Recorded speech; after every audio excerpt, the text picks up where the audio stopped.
சொல்லலையப்பா. ஏன் சமைக்கல? நீ உங்கள் அப்பாவை கூப்பிட்டு வர, சமைக்கிறேன். எந்திரியா முதல்ல. இது உங்கள் அப்பாவை கூப்பிட்டு வர, சமைக்கிறேன்.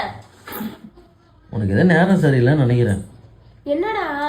அவர் ஊருக்கு போயிட்டாரு. நேத்தியா ஃபோன் பண்ணிட்டே இருந்தேன் அப்பாவுக்கு. ஃபோன் பண்ணிட்டே இருந்தேன்னா வீட்டுக்கு வாங்கன்னு சொல்ல தான் ஃபோன் பண்ணேன். அவர் 2 நாளில் சரியாயிட்டு வந்துடுவார் ஐஷோ. நீ ஃபோன் பண்ண அவருக்கு அந்த ஞாபகம் வந்துக்கிட்டே இருக்கும். அவர் என்ன சொன்னார், ஏன் காவியை ஃபோன் பண்ணிட்டே இருக்கு, எது சண்டையா? நான்லாம் எதுவும் நினச்சிக்கல, பயப்படாமல் இருக்கு சொல்லு, நான் அப்புறமா வரேன் அப்படிங்கிறாரு. ம் இல்லடா, ம் இப்போ ஊருக்கு போறேன் அப்படின்னு சொல்லிட்டு போனா ஓகே, கோச்சிக்கிட்டு போயிட்டாருல்ல, அது என்னால கோச்சிக்கிட்டு போன மாதிரி ஆயிடுச்சு. அதான் கஷ்டமா இருக்கு, அதான் ஃபோன் போட்டுக்கிட்டே இருந்தேன். நீ ஒன்றும் ஃபோன் போட வேணாம் சரியா? தேவையில்லாமல் அவர் போனதை வச்சு இங்கே வீட்டில் நமக்குள்ளே பிரச்சனை வேணாம். அவர் வந்துடுவார் சரியா? நீ தேவையில்லாத வீடியோக்காக பேசல, அப்செட் பண்ணாத ஐஷோ, டென்ஷன் ஆகுது.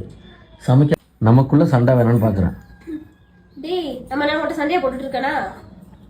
நீ இப்போ என்ன தான் செஞ்சிட்ருக்க? என்னால சமைக்க முடியலடா. அவரு இப்ப கஷ்டமா போயிட்டாரு. எப்படிடா எனக்கு கஷ்டமா இருக்காது? என்னால ஒழுங்கா சாப்பிட முடியல, ஒழுங்கா ஒரு வேலையும் செய்ய முடியல. அதுக்கு இப்போ என்ன செய்யணுமா?